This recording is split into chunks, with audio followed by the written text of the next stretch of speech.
Hi.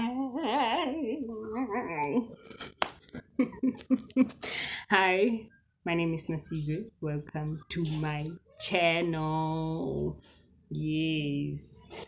Today I'm going to be serving you with some good information on wine, the history of wine, the types of wine that we grow here in South Africa, and the difference between them. Cool.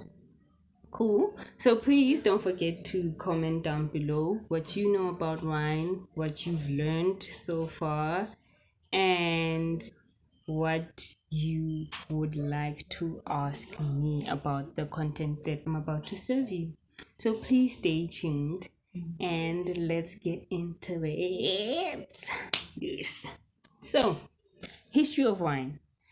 What we know is that historically speaking, wine in South Africa as a business began about 400 years ago when Mr.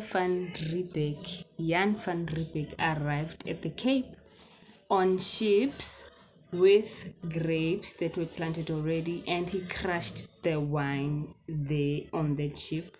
After crushing and making the wine on his ship, he then boarded off the ship, obviously.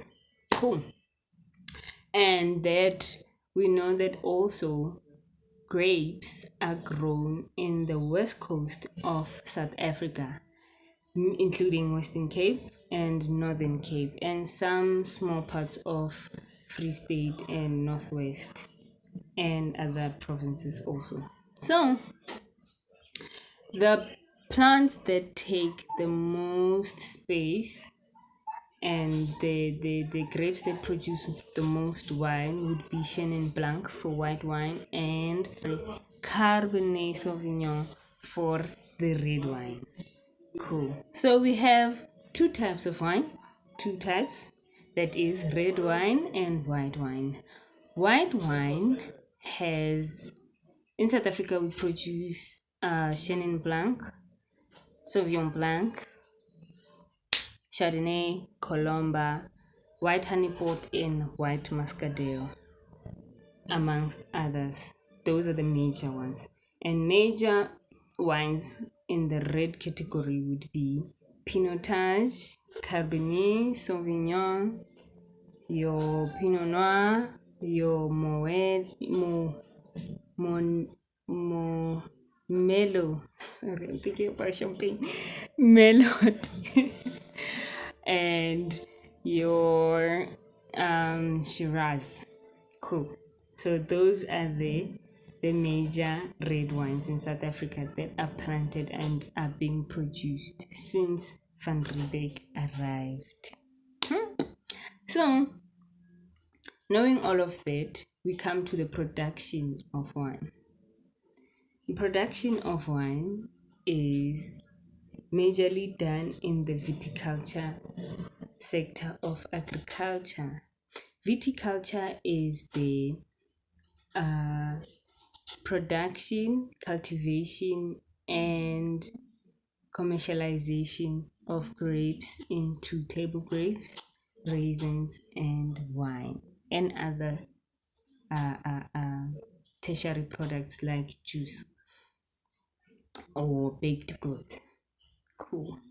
As Sommeliers are wine tasters, and they would use a scale to taste the difference between the wine and to identify which is which. This scale is from dry to sweet.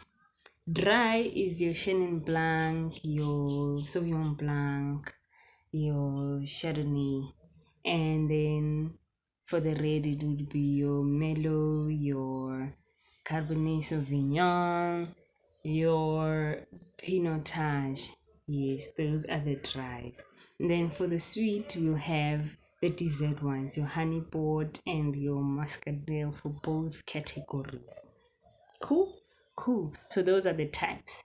And then the difference between the wines that we see today in wine cellars and that we buy from the different stores that provide us with wine, of course, would be that the style of that wine. Style of wine is how the wine is made, which is the blending process. We have different blends, but a blend has to have a base wine. For each category, there's a base wine. In the red category, it would be your pinotage, where there is an association already for that is standing to make sure that every bottle that is a blend has pinotage at a certain amount. And then for white wines, most blends use Chenin Blanc.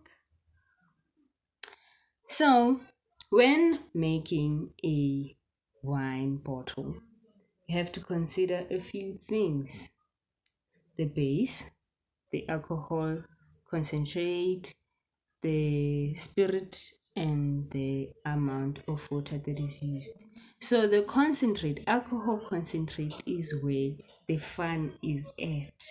That's where you get drunk. If they did not add that concentrate into the wine, then we wouldn't get drunk. Happy? Be happy. So for blends, examples of blends in the two categories would be your for the white wine, the blends that we have include your Cape White, your simple Cape White, your premium Cape White, your Method de Cab Classic, and the dessert and fortified wines.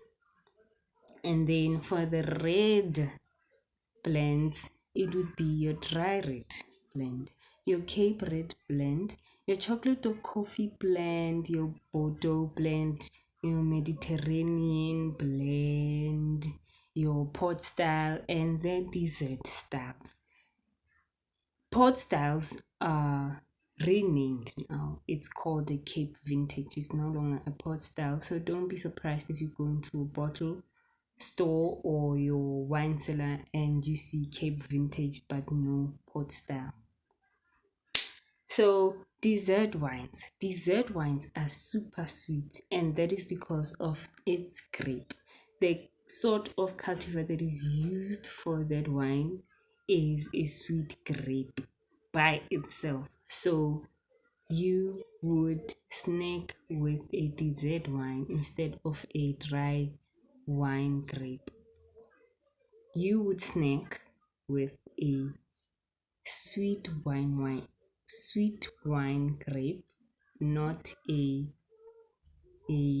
dry wine grape, because dry wine grapes are sour and they are tiny. The honey pot and muscadel grapes would be sweet, but obviously smaller in size because we want good quality wine. So, as a viticulturist and a soon to be sommelier, you would have to know all of this information and more: how to make the wine, how to distill it, how to ferment it, how to fortify it or not fortify it, and then what type of blends would you like. You would take different wines in the same category and then choose accordingly based on the characteristics that you would like it to have, whether it's sweetness, whether it's dryness, whether it's the aroma that you want to have from that wine when you drink it. For example, a chocolate or a coffee blend. Yes. So that's it for today. Thank you for watching. Thank you for clicking on my video. Thank you for being here and watching until the end. I am grateful for you, and I leave you with kisses, hugs, and more love. Mwah. Please do come back. Don't forget to like, ding, ding, ding, subscribe, darling, and leave a comment down below. so that we can have a discussion furthermore, whether or not you're interested in being a sommelier or you want to be a viticulturist or anything that has to do with the wine industry. Leave a comment down below and I will answer to my best ability.